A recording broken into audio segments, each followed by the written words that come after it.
we are going to look at how public policies can affect the increase of productivity. The river, the living standard. We are looking there for the relationship between savings and investment on productivity. In the previous class, we talked that the more capital we have, the more productivity we got. Since resources are scarce, producing more capital requires producing fewer consumption goods. To produce more factories and machinery, we need to save to invest in capital. In other words, savings mean we must reduce producing consumption goods. The more we save, the more we can increase the capital, but this comes at the expense of consumption. Take this simple example. For more clarification, if your salary is $1,000 a month and your brother's salary is $1,000 a month too, you decide to keep $200 from your salary to invest in the future, while your brother decides to keep $600 of his salary in order to invest in the future, meaning that you will have $800 left for you to consume, while your brother will only keep $400 to consume.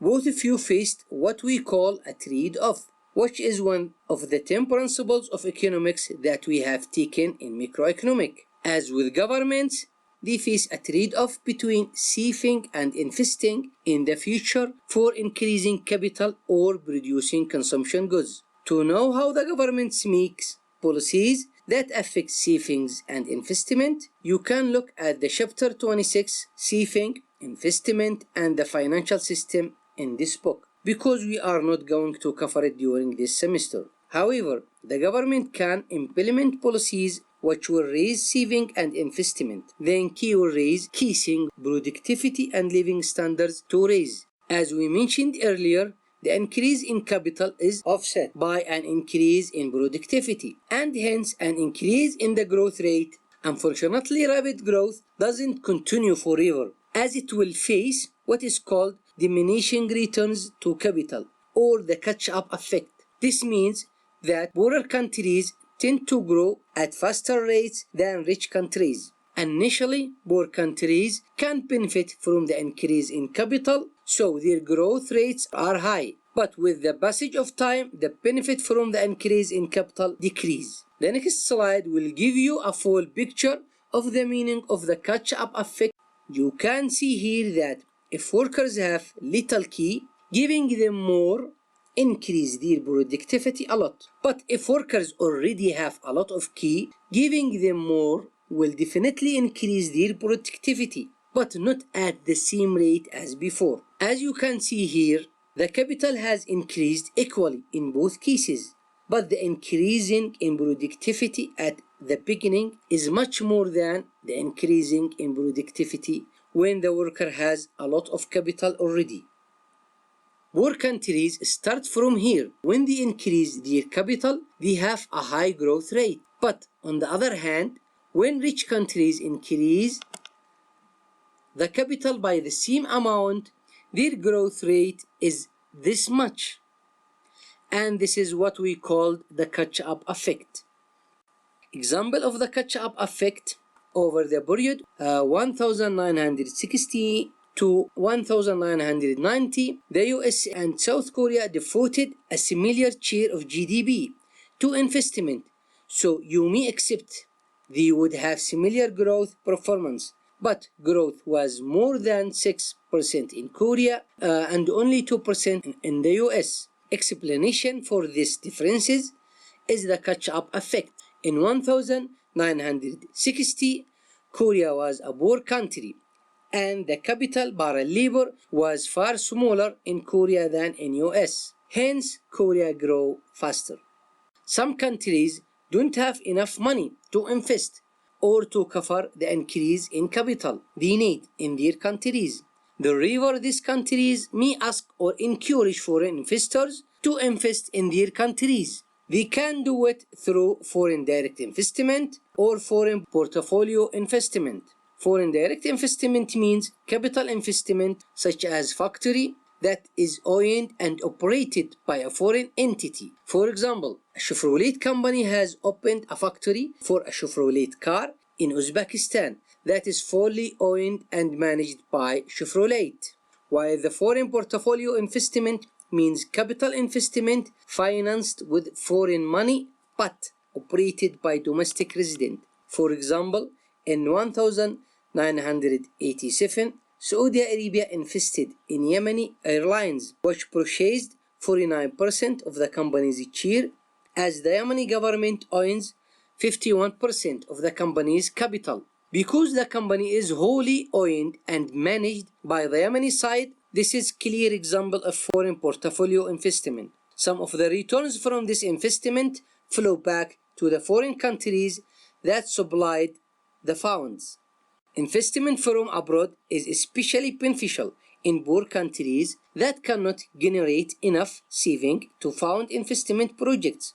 Also helps poor countries to learn state-of-the-art and new technologies developed in other countries. For example, South Korea didn't have any knowledge of technology of manufacturing refrigerators, washing machines, or even cars. But by allowing foreign investment and facilitating them to enter, Korea has benefited from these technologies and learned them. Now they are competing with the world's largest companies in this field. As I mentioned earlier, human capital is considered as one of the most important factors in increasing productivity. Education is an important and influencing factor that increases the efficiency of the human factor and thus increasing productivity. What are the policies that you think the government may take to increase its efficiency and effectiveness of human capital through education? Government can increase productivity by promoting education and investing in human capital. The government can support education by making it free or provide loans to college students with concessional interest or even without interest if the loan is to be used for education. Education has significant effects in the US. Each year of schooling raises a worker's wage by 10%. On the other hand, investing in it also involves a trade-off between the present and future. Spending a year in school requires sacrificing a year wage now to have a higher wage later. Healthcare expenditure is a type of investment in human capital. Obviously, it is known healthier workers are more productive. In countries with significant malnourishment, raising workers' caloric intake increases productivity. Over 1962 and 95, caloric consumption raised 45% in South Korea and economic growth was amazing. From this data, it is clear that there is a direct relationship between nutrition and being healthy and productive. Robert Vogel, who was a Nobel Prize winner, said 30% of Great Britain growth from 1790 to 1980 was due to improvement nutrition. Priority rights and political stability are considered as important factors that influence all other factors. Recall from the last semester one of the 10 principles of economics. Markets are usually a good way to organize economic activity. The price system allocates resources to their most efficient uses. This requires respect for priority rights, the ability of people to exercise authority over the resources they own. If people feel that they will work hard and lose a lot of money in order to discover or invent something, and after all, that a person will come and steal their efforts. Moreover, the government will not protect their right. Naturally, they will not want to make any effort or lose any money for the sake of inventing or discovering a new thing. It is well known that new inventions and discoveries generate huge sums of money for countries. For example, touch phones. It was one invention that made Apple company gain huge sums of money from it, as its market value in 2019 is approximately $1 trillion. This is close to a budget of some countries. Can you imagine that? The market value of Apple companies in 2019 was around $1 trillion. Just this is because one invention. In many poor countries, the justice system doesn't work very well. Contracts aren't always enforced. Fraud, corruption often goes unpunished. In some cases, most bribe government officials for permits. The river poor countries lose a lot of money because of corruption and the absence of justice. Political instability, frequent coups, creates uncertainty over whether priority rights will be protected in the future. It also makes many investors reluctant to enter into investment in these countries, which causes great losses for these countries that could have benefited from these funds or new technology that they would have learned. When people fear their capital may be stolen by criminals or confiscated by a corrupt government, there is less investment, including from abroad, and the economy function less efficiently. Result: lower living standards. Economic stability, efficiency, and health growth require law enforcement, effective courts, and a suitable constitution and honest government officials.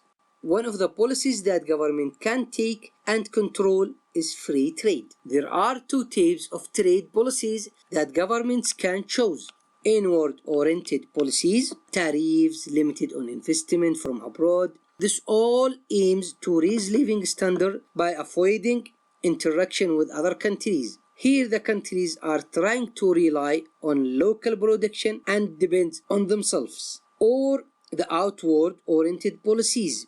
For example, the elimination of restriction on trade or foreign investments. Promote integration with the world economic. Recall, trade can make everyone better off, one of the 10 principles from the last semester. Trade has similar effects as discovering new technologies. It improves productivity and living standards. Countries with inward-oriented policies have generally failed to create growth, like Argentina during the 20th centuries, while countries with outward-oriented policies has often succeeded, like South Korea, Singapore, Taiwan after 1960s. Research and development are very important because research and development help to create new technologies.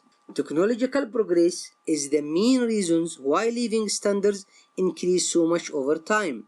One reason is that knowledge is a public good. Ideas can be shared fairly, increasing the productivity of many. Policies to promote technological progress. Patent laws. If I invent something, I get protection for 10 or 15 years. So I can be the sole producer of this invention. Or tax incentives, or direct support of private sector for research and development, grants for basic research at universities. A good example of importance of research and development is the touch screen technology that we use almost every hour on our cell phones, which started out as an idea, then did research on this idea, and it is applicability, then developed the research into reality. Population growth is important as well. It may affect living standard in three different ways. One is stretching natural resources. 200 years ago, Thomas Report Malthus, a British economist, argued that if population keeps on growing without improvement of any product, such as agriculture, it would strain society's ability to provide for itself. However, since then, the world population has increased sixfold. If Malthus was right, living standards would have fallen. However, we saw the world getting richer and richer over time. Malthus failed to account for technological progress and productivity growth. Because the technological progress, we are now able to feed more people with less effort. Second is diluting the capital stock. More population means higher L and lower key buyer labor, means lower productive and living standards. In other words, the more the population increase, the share of the L in the key will decrease. For example, if you have one worker in the office and this worker uses one computer, as a result of the increase in the population, you have now two workers in exchange for just one computer. The river the per capita share of the capital will decrease. That also happened to H as well as K. If you have more population growth, it means more education expenditure for children, who will put greater strain on the educational system. Countries that have faster population growth tend to have lower educational attainment because the government cannot provide adequate education to all the children. To combat this, many developing countries use policies to control population growth. China has a law that allows only one child per family. It is a family planning policy pursued by the People's Republic of China from 1978 to 2015, or contraception education and availability, or promote family literacy to raise the opportunity cost of having babies. Promotes technology progress.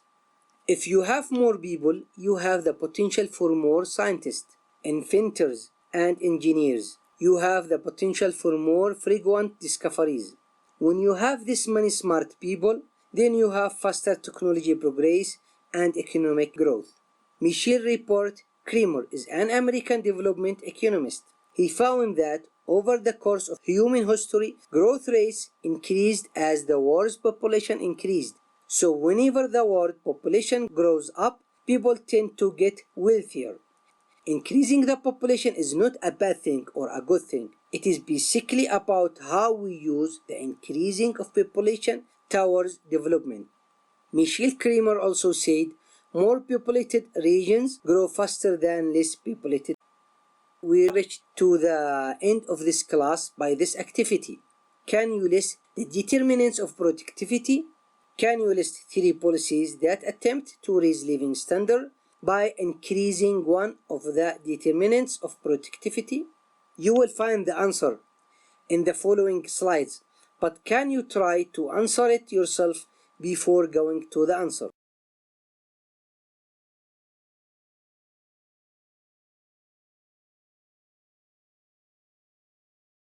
This slide is cancelled. So that's all what we have for this chapter. Good luck to all of you.